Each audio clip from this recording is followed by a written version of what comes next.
দেশের প্রথম Vande Bharat sleeper train পেতে চলেছে পশ্চিমবঙ্গ এবং আসাম। আপনাদেরকে আজকের ভিডিওতে জানাবো কোন রুট দিয়ে চলবে, ভাড়া সম্ভাব্য কত হতে পারে, এছাড়া কবে কবে চলতে পারে, টাইমিংস কি রয়েছে, এছাড়া যাত্রী সুবিধায় নতুন কি সুবিধা আপনারা পাচ্ছেন, সমস্ত কিছু আজকের ভিডিওতে আপনাদেরকে জানাবো। ইতিমধ্যে আপনাদেরকে জানিয়ে রাখি, ভারতের মধ্যে দুটি বন্দে ভারত স্লিপার ট্রেনের রেক ইতিমধ্যে ফ্যাক্টরি থেকে বের হয়েছে। একটি রেক অর্থাৎ দেশের প্রথম বন্দে ভারত ট্রেন চলার কথা এতদিন পর্যন্ত শোনা যাচ্ছিল নিউ দিল্লি থেকে মুম্বাই পর্যন্ত, কিন্তু এখন দেখা যাচ্ছে সেই রেক এখনও পর্যন্ত টেস্ট রানে সফল হয়নি। কিছু সমস্যার দরুন সেটি পোস্টপোন করা হয়েছে।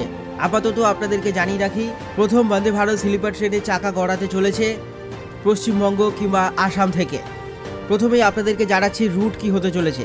পশ্চিমবঙ্গের বেশ কয়েকটি জেলা যুক্ত করবে এই ট্রেন।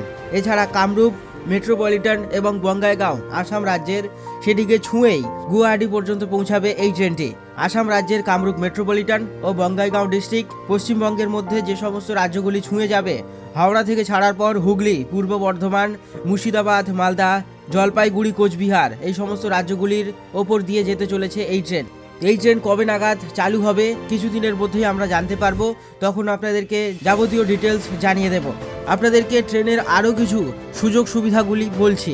প্রথমত, আপনারা জানেন আধুনিক ভারতের আধুনিক ট্রেন, সেহেতু আরামদায়ক এবং যাত্রীদের উপযোগী কমফর্ট প্রদান করবে এই ট্রেন। আপনাদেরকে আরও কিছু তথ্য জানাই। ট্রেনটি অ্যারোডাইনামিক হওয়ায় খুব দ্রুতই উচ্চ গতিতে ট্রেনের গতিবেগ পৌঁছাবে। ঘন্টায় 180 কিলোমিটার গতিবেগে চলা এই ট্রেন আপাতত আপনাদেরকে জানিয়ে রাখি, হাওড়া থেকে ছাড়ার পর কাটোয়া আজিমগঞ্জ হয়ে যেহেতু যাবে, এই ট্রেনের সর্বোচ্চ গতি 110-এর বেশি যাবে না। এছাড়া ট্রেনের মধ্যে থাকছে যাত্রীদের জন্য একাধিক সুযোগ সুবিধা। এমার্জেন্সি টক ব্যাক সিস্টেম থাকছে যাত্রীদের জন্য, যাতে কোনো রকম আপৎকালীন পরিস্থিতিতে ড্রাইভার ক্যাবের সঙ্গে সরাসরি যাত্রীরা যোগাযোগ স্থাপন যাতে করতে পারেন। দ্বিতীয় ক্ষেত্রে আপনাদেরকে জানিয়ে রাখি, ট্রেনটি সম্পূর্ণ বাতানুকূল। নির্দিষ্ট স্টেশনে দাঁড়াবে, তারপরই ট্রেনের দরজা খুলবে এবং বন্ধ হবে। এছাড়া এই ট্রেনে থাকছে কবচ প্রযুক্তি। আপনাদেরকে জানিয়ে রাখি, যেহেতু আধুনিক ট্রেন, এছাড়া ট্রেনটি পুরোটি বাতানুকূল, সেই জন্য ট্রেনটি চলার সময় বাইরের ট্রেনের মুভমেন্ট, অর্থাৎ যখন ট্রেনটি উচ্চ গতিতে চলবে অতটাও ভিতরের যাত্রীরা বুঝতে পারবেন না। বাইরের ট্র্যাকের সাউন্ড কিংবা অন্য কোনো সাউন্ড ভিতরে খুব কম পরিমাণে প্রবেশ করবে।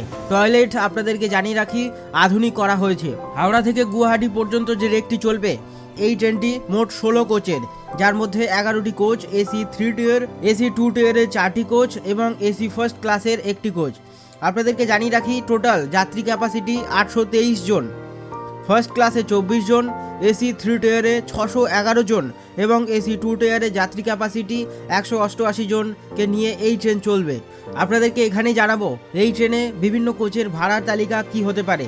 এসি 3 টিয়ারের সম্ভাব্য ভাড়া 2300 টাকা, এসি 2 টিয়ারের সম্ভাব্য ভাড়া 3000 থাকতে চলেছে, এসি ফার্স্ট ক্লাসের সম্ভাব্য ভাড়া 3600 টাকা। এছাড়া কোন কোন স্টপেজে থামবে এখনও পর্যন্ত অফিসিয়াল তালিকা না আসলেও সম্ভাব্য যে সমস্ত তালিকাগুলি সামনে আসছে, হাওড়া স্টেশন থেকে ছাড়ার পর Bandel, Katwa, Azimganj, new Farakka, Malda town, new Jalpaiguri, new Coochbehar, Bongaigaon, Kamakhya হয়ে গুয়াহাটি পর্যন্ত। আপনাদেরকে জানিয়ে রাখি, অফিসিয়াল তালিকা আসলে আপনাদের কাছে পৌঁছে দেব। তো আজকের ভিডিওটি এ পর্যন্তই। ভালো লাগলে লাইক ও শেয়ার করতে ভুলবেন না। এই চ্যানেলে নতুন হয়ে থাকলে এই ধরনের যাবতীয় ইনফরমেশন পেতে চ্যানেলটিকে সাবস্ক্রাইব করে পাশের বেল বাটনটি অল করে রাখতে ভুলবেন না, যাতে এই চ্যানেলে আসা নতুন ভিডিও সবার আগে আপনার কাছে পৌঁছে যায়।